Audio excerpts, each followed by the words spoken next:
एका गावाचं नाव होतं रानावुडी. लहानसं, शांत. पण एक गोष्ट तिथं सगळ्यांना माहीत होती. देवकाटाचं झाड. गावाच्या बाहेर ओढ्याच्या पलीकडे एक प्रचंड जुनं वडाचं झाड होतं. लोक म्हणायचे, सांजेनंतर तिकडे जाऊ नका, झाड झपाटलेलं आहे. अजय नावाचा एक तरुण पुण्याहून आपल्या आजीकडे गावात राहायला आला होता. शहरी विचारांचा असल्यामुळे अशा अंधश्रद्धा त्याला खोट्याच वाटायच्या. त्याच्या आजीनं त्याला अनेकदा सांगितलं, बाळा, संध्याकाळी देवकाटाकडे जाऊ नकोस, तिकडं काहीतरी आहे. पण एक रात्री उत्सुकतेपोटी अजय तिथं गेला. त्याला वाटलं, पाहू तरी काय आहे त्या झाडात. मोबाईलची टॉर्च लावत तो त्या झाडाजवळ पोहोचला. थोडं निरीक्षण केल्यावर त्याला काही विचित्र जाणवायला लागलं. झाडाच्या आजूबाजूला अचानक थंडी वाढली. पानं असूनही वाऱ्याशिवाय ती हालू लागली. आणि अचानक त्याच्या कानात कुजबूज ऐकू यायला लागली. अजय, मागं वळू नको. तो घाबरला, पण त्यानं मागं वळून पाहिलं. तिथं एक काळसर आकृती उभी होती. अंगात झाडाच्या सुकलेल्या फांद्यांसारखा पोशाख, चेहरा अस्पष्ट, पण डोळे पेटलेले. अजय किंचाळून पळायला लागला, पण त्याला जाणवलं की तो जिथून आला होता तिथं पोहोचतच नाहीये. झाडाचं क्षेत्र जणू वाढत चाललंय. तो पुन्हा त्याच झाडाखाली येतोय. अखेर एका क्षणी त्यानं आजीनं दिलेली तुळशीची माळ खिशातून काढली आणि जोरात देवाचं नाव घेतलं. तेवढ्यात झपाटलेलं झाड एक दचकून मागं सरकलं आणि अजय बेशुद्ध पडला. अजय दुसऱ्या दिवशी शुद्धीवर आला. घरात आजी रडत होती. तिनं सांगितलं, तुला रात्री गावचे काही लोक झाडाजवळ बेशुद्ध अवस्थेत सापडले.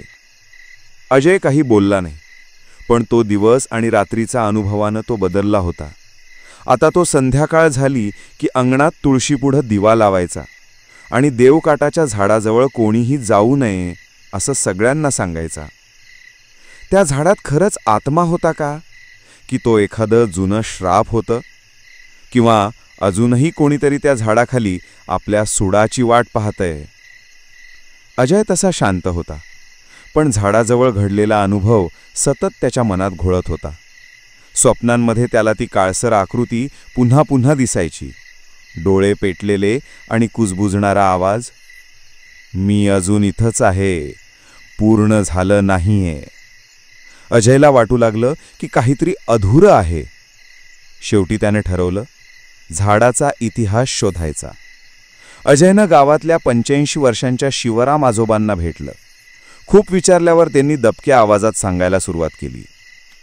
त्या झाडाच्या खाली 1950 साली एक अपघात झाला होता. 2 प्रेमीयुगल गावातून पळून जाऊन झाडाखाली एकमेकांशी वचनबद्ध झाले. पण गावकऱ्यांनी त्यांना शोधून काढलं आणि त्या मुलीला झाडालाच बांधून ठार केलं. तिचं नाव होतं रत्ना.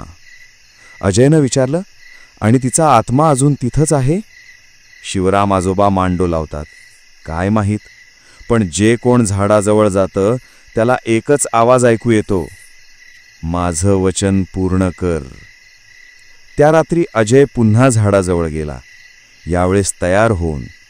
त्याच्याकडे तुळशीच्या माळेशिवाय एक त्रिशूळ आणि रत्ना नावाने लिहिलेलं एक पत्र होतं. झाडाजवळ पोहोचल्यावर पुन्हा ती थंडी, कुजबूज आणि काळसर आकृती दिसली.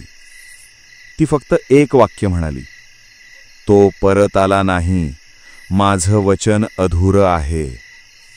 अजयनं समजून घेतलं, रत्नाचा प्रियकर कधीच परत आला नाही आणि तिच्या आत्म्याची शांती त्याच्या पुनरागमनावर होती. अजयनं तिच्यासाठी एक छोटंसं मंदिर झाडाखाली उभारलं.